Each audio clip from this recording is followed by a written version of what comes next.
Bonsoir, c'est vous qui animez le coup de projo ce soir avec votre invitée Sophie Negoïta. Bonsoir. Bonsoir. Je vous souhaite une très bonne émission.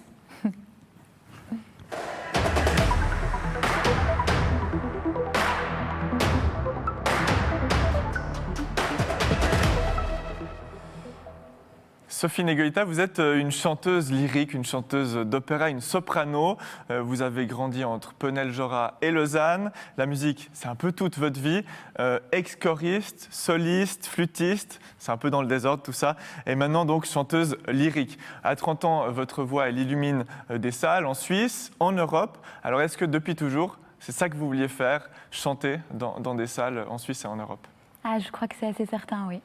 Oui, depuis toute petite. Depuis toute petite, vous aimez l'opéra. Alors, comment c'est possible? Comment est-ce qu'on peut aimer ça depuis tout jeune?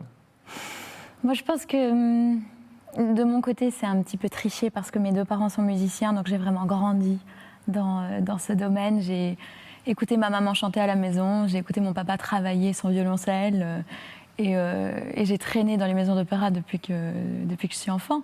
Ouais. Vous trichez, mais vous travaillez aussi. Je vous propose qu'on regarde un enregistrement que vous avez fait il y a 3 semaines à Paris, une pièce baroque du compositeur Handel. Rien de mieux pour découvrir l'univers de Sophie Negoïta.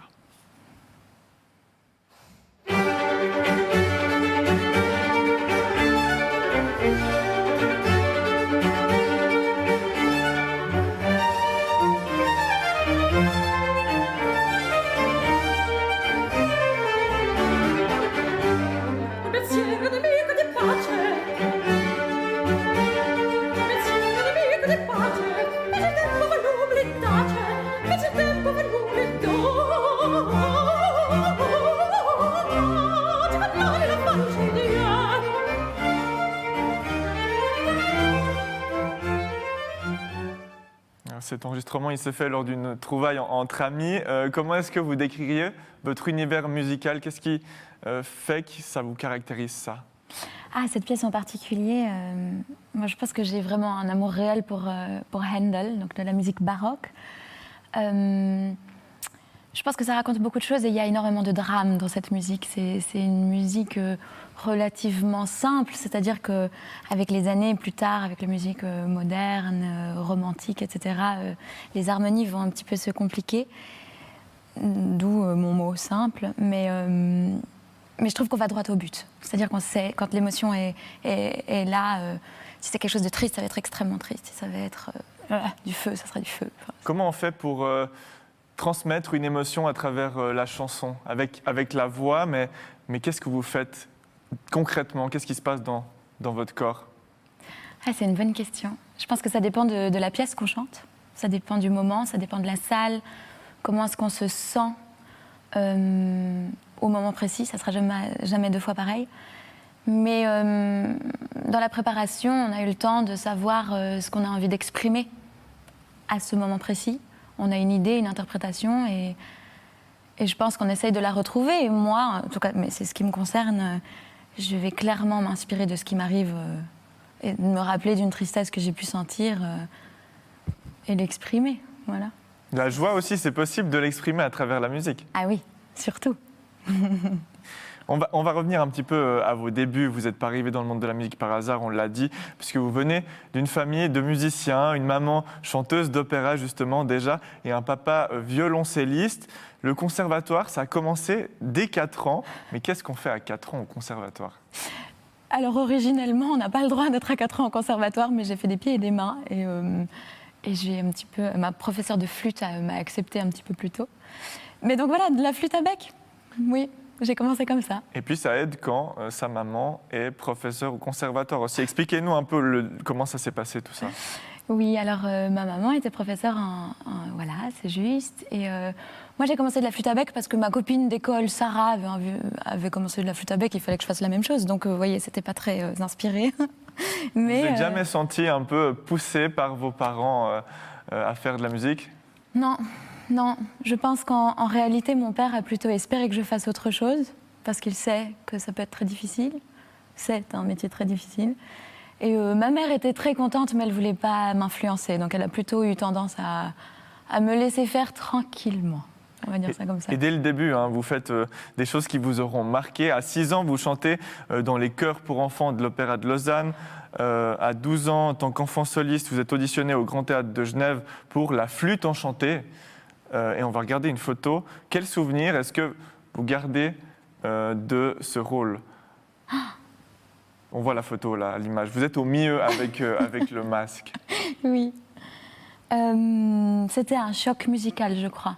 Un choc musical. Oui. Je pense que j'avais déjà eu accès à beaucoup de musique dans ma vie, mais c'est la première fois que j'avais une véritable grande responsabilité musicale parce que on est enfant en faisant ces rôles-là, normalement, les Knaben, les petits garçons génies de la flûte enchantée.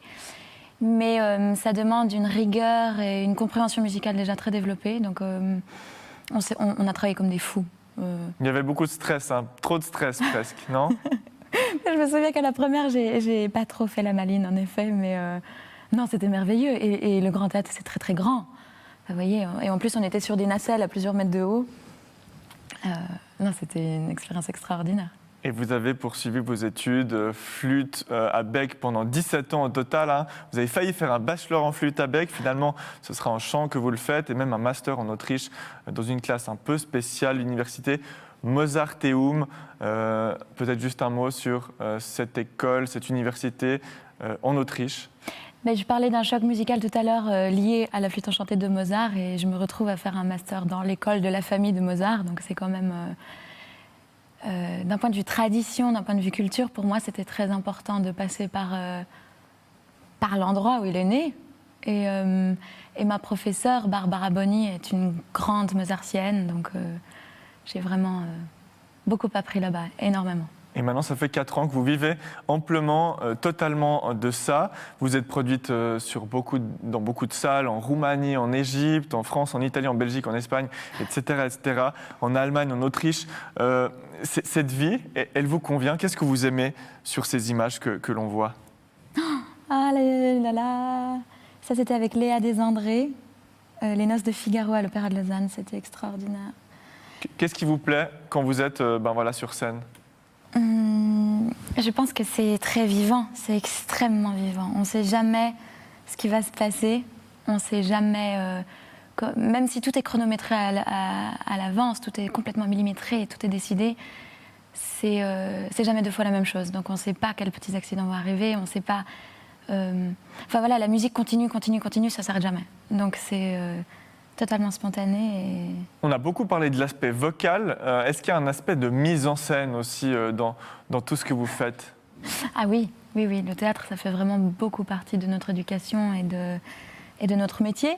D'ailleurs, peut-être qu'on n'en parle pas assez, j'aurais tendance à dire, parce qu'en réalité, on incarne des personnages. Bon, ça, c'est forcément lié à l'opéra, mais quoique même dans l'oratorio, en version concert, on peut aussi être dans un personnage. Donc, c'est très important de passer du temps à savoir ce qu'on a envie de raconter et transmettre à travers ces rôles. Ouais. Et, je l'ai dit, vous faites ça depuis maintenant 4 ans.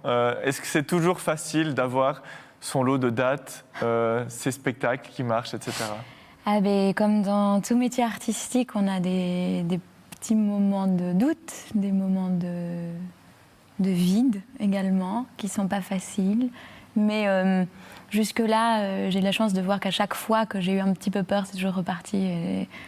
Et il ne faut jamais s'arrêter, il faut toujours continuer, y croire et continuer à travailler. Et là, ça se passe bien puisque vous avez un projet sur lequel vous travaillez depuis plusieurs mois. C'est quelque chose que vous mettez en place pour la première fois. Ça s'appelle Des champs aux champs. Alors, des champs, ça veut dire depuis les champs de blé, etc., jusqu'au chant du verbe chanter.